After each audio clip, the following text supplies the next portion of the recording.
যোগ দিবস না ভিআইপি দিবস?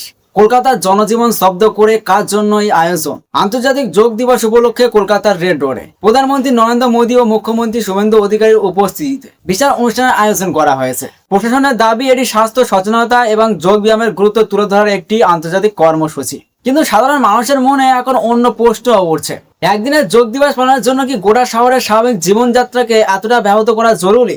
আন্তর্জাতিক যোগ দিবস উপলক্ষে কলকাতায় বিশেষ ট্রাফিক ব্যবস্থা চালু করলো পুলিশ প্রশাসন। আগামী 21শে জুন রেড রোডে আয়োজিত যোগ দিবসের মূল অনুষ্ঠানে প্রধানমন্ত্রী নরেন্দ্র মোদী ও মুখ্যমন্ত্রী শুভেন্দু অধিকারীর উপস্থিতি ঘিরে জোর প্রস্তুতি শুরু হয়েছে। সেই কারণে রবিবার রাত 10টা থেকে 21শে জুন পর্যন্ত রেড রোডের সমস্ত ধরনের যান চলাচল সম্পূর্ণ বন্ধ রাখা হয়েছে। কলকাতা পুলিশের বিজ্ঞপ্তি অনুযায়ী শনিবার রাত 2টা থেকে এজেসি বোস রোড, মৌলানা মোড়, সেন্ট জর্জেস গেট রোড সহ একাধিক গুরুত্বপূর্ণ রাস্তায় যান চলাচল নিয়ন্ত্রণ করা হবে।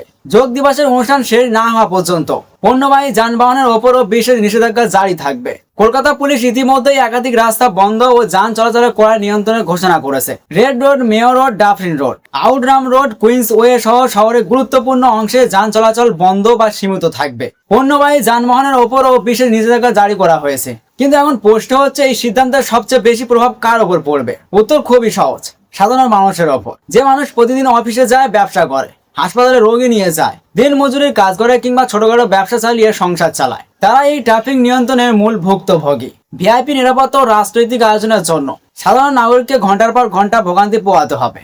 এটা কি সত্যি গ্রহণযোগ্য? যোগব্যায়াম অবশ্যই ভালো বিষয়, স্বাস্থ্য সচেতনতা অবশ্যই প্রয়োজন, কিন্তু প্রশ্ন হলো, যোগ দিবস উদযাপনের নামে যদি হাজার হাজার মানুষের যাতায়াত ব্যাহত হয়, তাহলে সেই কর্মসূচির উদ্দেশ্য কতটা সফল বলা যায়? আরো বড় প্রশ্ন হচ্ছে, এই ধরনের অনুষ্ঠানের ক্ষেত্রে প্রশাসনের অগ্রাধিকার আসলে কি? সাধারণ মানুষের সুবিধা নাকি ভিআইপি উপস্থিতি? প্রতি বছরই দেখা যায় কোনো বড় রাজনৈতিক বা সরকারি অনুষ্ঠানের সময় শহরের রাস্তা বন্ধ করে দেওয়া হয়, ট্রাফিক ঘুরিয়ে দেওয়া হয়, সাধারণ মানুষকে দীর্ঘক্ষণ অপেক্ষা করতে হয়। অথচ একজন সাধারণ নাগরিকের সময় কাজ বা জরুরি প্রয়োজনের মূল্য যেন প্রশাসনিক পরিকল্পনায় খুব একটা গুরুত্ব পায় না। একজন রোগী যদি হাসপাতালে পৌঁছতে দেরি করেন, একজন শ্রমিক যদি কাজে পৌঁছাতে না পারেন, একজন পরীক্ষার্থী যদি যানজটে আটকে পড়েন, তাহলে সেই দায় কে নেবে? এখানে আরেকটি বিষয় উঠে আসে।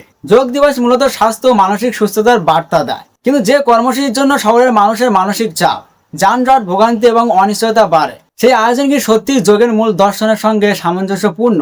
গণতন্ত্রের সরকারের কাজ মানুষের সুবিধা বাড়ানো, অসুবিধা তৈরি করা নয়। নিরাপত্তা অবশ্যই প্রয়োজন, কিন্তু সেই নিরাপত্তার নামে যদি সাধারণ মানুষের স্বাভাবিক জীবনই বারবার বাধাগ্রস্ত হয়, তাহলে সমালোচনা এবং প্রশ্ন ওঠা স্বাভাবিক।